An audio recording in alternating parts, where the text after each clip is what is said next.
안녕하세요. 신혜TV의 행복한 책 읽기입니다. 오늘은 2021 경제 읽어주는 남자 책을 소개해 드립니다. 경제 읽어주는 남자 김광석 저자는 팬데믹 이후 경제의 구조적 변화를 이끄는 가장 중요한 20가지 트렌드를 압축해서 설명하고 있습니다. 나아가 팬데믹 이후 달라진 사회와 라이프 스타일, 글로벌 밸류 체인의 변화, 그런 뉴딜 정책 등에 숨어있는 비즈니스 기회를 포착할 수 있는 날카로운 통찰로 이 책은 안내하고 있습니다.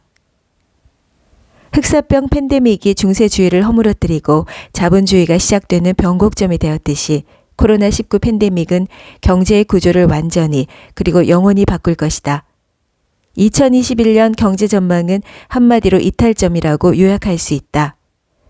기존 구조에서 벗어나 뉴노멀이 시작되는 원년이기 때문이다.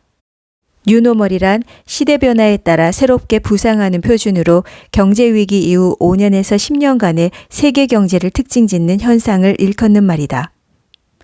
오늘은 이 책 속에서 2021년 한국 경제 주요 이슈 중에 밀레니얼 세대와 Z세대, 이들이 가져올 경제적 변화는 어떤 것이고 밀레니얼 세대와 Z세대가 더 중요한 소비계층으로 부상함에 따라 제품과 서비스에 상당한 변화가 예측되는 가운데 기업의 대응은 무엇인지 책 속에서 답을 찾아보고자 한다.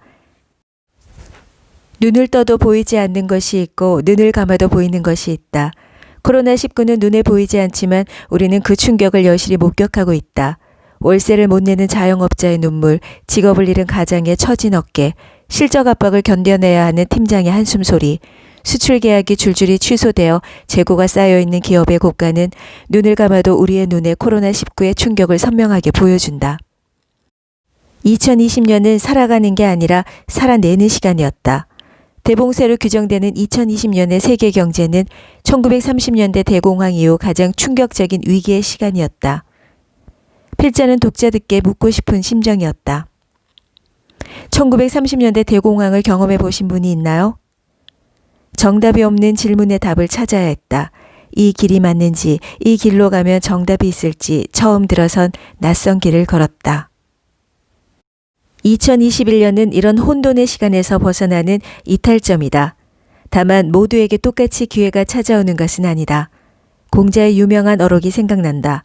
가장 큰 영광은 한 번도 실패하지 않음이 아니라 실패할 때마다 다시 일어서는 데 있다. 다시 일어서기 위해서 2021년에 펼쳐질 경제 환경을 먼저 들여다보아야 한다. 특히 코로나19 이후의 경제는 절대로 전과 같지 않음을 기억해야 한다. 포스트 코로나 시대다. 즉 경제 환경이 코로나19로 인해 구조적으로 변화할 것이다. 2021년에는 나에게 어떤 기회와 어떤 위협이 있을지 면밀히 탐색해 보아야 한다. 그런 준비가 되었을 때만 나는 시궁창에서 벗어날 수 있다. 소설가 오스카 와일드의 격언이 있다.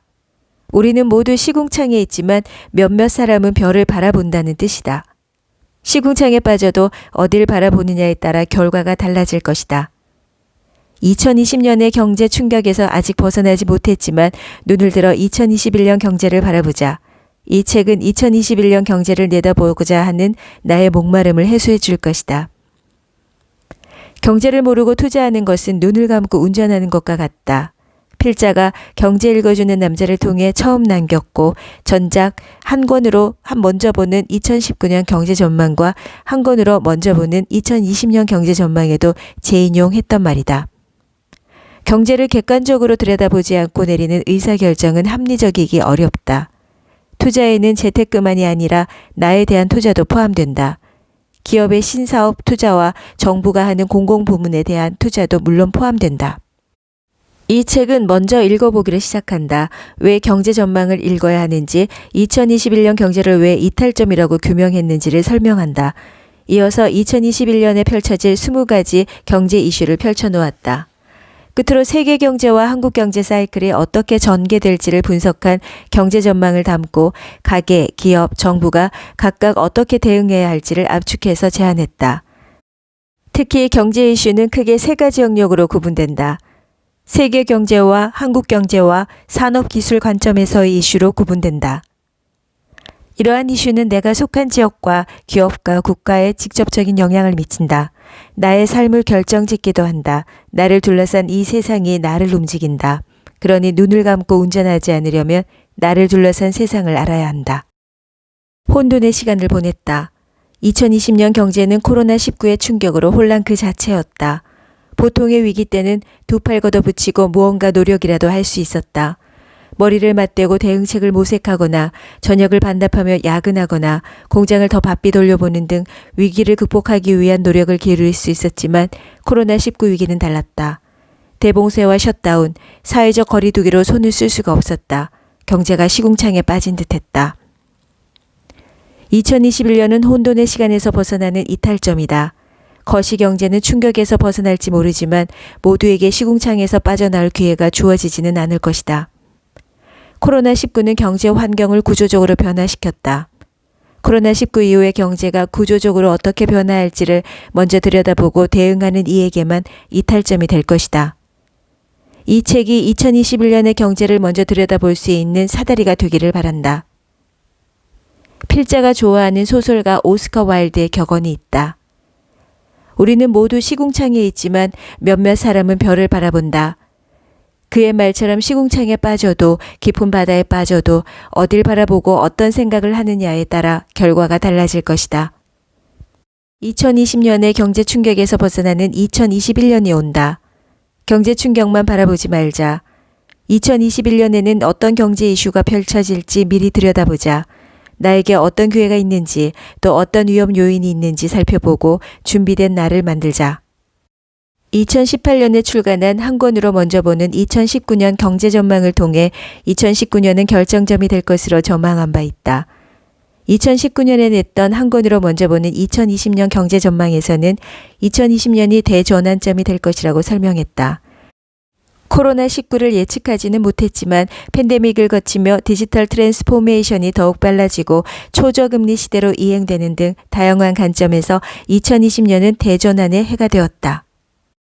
2021년에는 국내외 경제와 산업 및 기술 측면에서 엄청난 이슈들이 본격적으로 모습을 드러낼 것이다. 코로나19로 인해 기존의 경제 구조에서 이탈해 전혀 다른 환경에 놓일 것이기 때문에 그 변화는 정부와 기업 그리고 나에게 직접적인 영향을 미칠 것이다. 경제적 이슈는 멀리 떨어져 있지 않고 나의 삶에 바로 영향을 준다. 나의 삶은 경제적 이슈와 연동되어 있고 유기적으로 교감하고 있다. 2021년에 펼쳐질 세계 경제, 한국 경제, 산업 기술에 걸친 이슈는 나의 소득을 결정하고 나의 자산을 결정하며 나의 삶을 결정할 것이다. 그래서 2021년 경제는 나의 현재이자 미래다. 밀레니얼 세대와 Z세대, 이들이 가져올 경제적 변화. 궁금한 일이 있을 때 네이버에게 묻습니까? 유튜브에게 묻습니까? 혹은 네이버에 검색하라고 옆 사람에게 시킵니까? 간단한 질문일지 모르지만 문화, 사회, 경제가 담겨있는 엄중한 질문이기도 하다. 네이버를 활용하는 세대를 주로 X세대로, 유튜브를 사용하는 세대를 주로 밀레니얼 세대로 비유하고 옆 사람에게 의존하는 세대를 베이비붐 세대로 분류하곤 한다. 밀레니얼 세대와 Z세대, 이들은 누구인가? 한국에서 베이비붐 세대는 1950년에서 1963년에 태어난 사람을 일컫는다. 2021년은 베이비붐 세대의 맏형격인 1955년생과 1956년생이 각각 만 66세, 만 65세에 진입하는 해로 대학 교수의 퇴직도 본격화되기 시작하는 해다. X세대는 베이비붐 세대의 자녀격이 되는 세대로 1970년에서 1980년에 태어난 사람을 뜻한다. 70년에서 80년대 고성장의 수혜를 집중적으로 받았고 현재 경제의 허리 역할을 맡고 있기도 하다. 밀레니얼 세대는 1981년에서 1996년, 즉 1980년 이후에 태어났고 IMF 외환위기를 겪은 세대를 뜻한다. 고학력 세대이지만 성장세가 둔화함에 따라 극심한 취업난을 겪은 세대이기도 하다. 한편 Z세대는 IMF 외환위기를 경험하지 못한 1997년 이후 출생자를 가리킨다. 이들은 인터넷과 PC가 보급된 환경에서 자랐고 인터넷 강의를 통해 학습을 했으며 온라인 쇼핑에 익숙한 삶을 살고 있다. 사회에 새로운 세대가 등장했고 이들이 소비와 생산의 주역이 되면서 생기는 변화의 향후 어떻게 대응해야 할지는 매우 중요하다. 밀레니얼 세대와 Z세대의 소비는 어떠한가? 밀레니얼 세대와 Z세대는 적극적으로 소비를 즐기는 경향이 있다. KB국민카드는 2020년 밀레니얼 세대가 베이비붐 세대보다 월 평균 소비 지출액이 높은 것으로 추정한 바 있다. 베이비붐 세대는 상대적으로 어려운 경제 여건을 경험했기 때문에 미래를 준비하는 경향이 있어서 저축 성향이 강하고 소비 성향이 낮다. 반면 밀레니얼 세대는 형제 없이 유일한 자녀로 태어나 VIB 대접을 받으며 상대적으로 풍족한 여건에서 자랐기 때문에 현재의 즐거움을 추구하는 경향이 크다. 나를 위한 소비를 즐기는 포미족이면서 소소한 즐거움을 추구하는 경험 소비와 가치 소비를 즐긴다. 밀레니얼 세대와 Z세대가 소비자로서 등장하는 만큼 이들의 소비 패턴을 이해하는 일은 기업에게 매우 중요한 과제가 되었다. 더욱이 이들은 X세대와 베이비붐 세대의 소비 성향을 유도하므로 미래 소비 트렌드를 결정짓는 경향이 있다는 점에서 더욱 주목할 만하다. 밀레니얼 세대는 베이비붐 세대보다 온라인 소비를 즐긴다. 밀레니얼 세대는 베이비붐 세대보다 온라인 쇼핑에 대한 의존도가 2배 이상 높은 것으로 조사되었다. 산업적으로도 온라인과 오프라인을 연결함으로써 기존의 오프라인 시장마저 온라인에서 주문과 결제를 마무리하는 O2O 서비스가 확대되어 가고 있다는 점에서 향후 온라인 쇼핑 거래액은 더욱 가파르게 증가할 것으로 전망된다. 온라인 쇼핑에 대한 의존도가 높아진다는 것은 지급 결제라는 금융 서비스도 급변할 것임을 예측하게 해준다. 필자는 한 권으로 먼저 보는 2020년 경제 전망을 통해서 2020년에는 동전 없는 사회로의 도약이 상당한 수준으로 이루어질 것으로 판단했다. 모바일 간편결제 수단이나 지문, 정맥, 홍채, 얼굴 인식 등의 생체 인증 기술이 도입되면서 지급결제 서비스의 혁신이 거듭될 것으로 전망된다. 생산의 변화. 밀레니얼 세대가 직장에 들어오기 시작하면서 생산의 변화도 본격화된다. 2013년 5월 타임지는 밀레니얼 세대를 미미미 제너레이션으로 정의한 바 있다. 밀레니얼 세대는 이전 세대보다 자기중심적이며 사회적 기준보다는 나의 기준을 더욱 중요하게 여긴다. 밀레니얼 세대는 집단의식이 강하고 개인주의적 성향이 강하다. X세대가 신입일 때는 베이비붐 세대의 눈치를 보며 회식을 따라가고 특별한 일이 없어도 야근을 했었다.